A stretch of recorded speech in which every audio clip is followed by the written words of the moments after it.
এক মাস সংযমের পর ঈদ আসে আনন্দ আর পছন্দের খাবারের সমাহার নিয়ে। সেমাই, পোলাও, কোরমা, কাবাব, বিরিয়ানি কিংবা নানান ভাজা পোড়া সব মিলিয়ে এই সময়টায় খাবারের পরিমাণ এবং ধরন দুটোই বদলে যায়।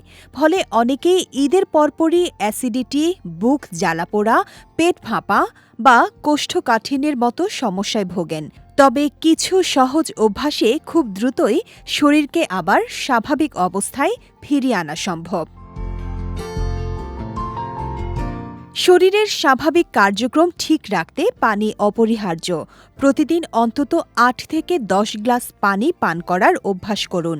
সকালে হালকা কুসুম গরম পানিতে লেবুর রস মিশিয়ে খেলে তা লিভার পরিষ্কার করতে এবং হজম শক্তি বাড়াতে সহায়ক হতে পারে।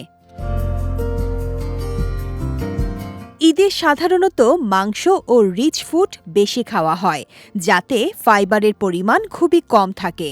তাই ঈদের পর কয়েকদিন খাবারের তালিকায় প্রচুর পরিমাণে শাকসবজি ও ফলমূল রাখুন। পেঁপে, শসা, লাউয়ের মতো খাবার হজমে আরাম দেয় এবং অন্ত্র পরিষ্কার রাখতে সাহায্য করে।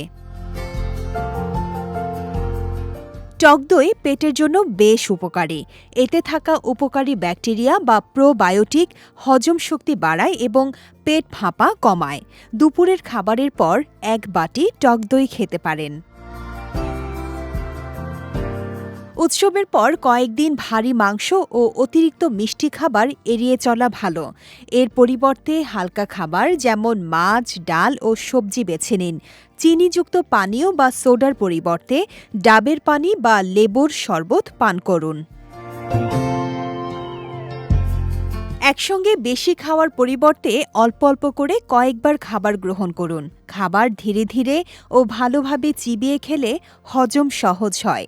রাতের খাবার ঘুমানোর অন্তত ২ থেকে ৩ ঘন্টা আগে শেষ করা উচিত। ভারী খাবারের পর ক্লান্তি আসতেই পারে, তবে একেবারে নিষ্ক্রিয় থাকা ঠিক নয়। প্রতিদিন অন্তত ২০ থেকে ৩০ মিনিট হাঁটার অভ্যাস রাখুন। এতে হজম প্রক্রিয়া ও শরীরের মেটাবলিজম সক্রিয় থাকে।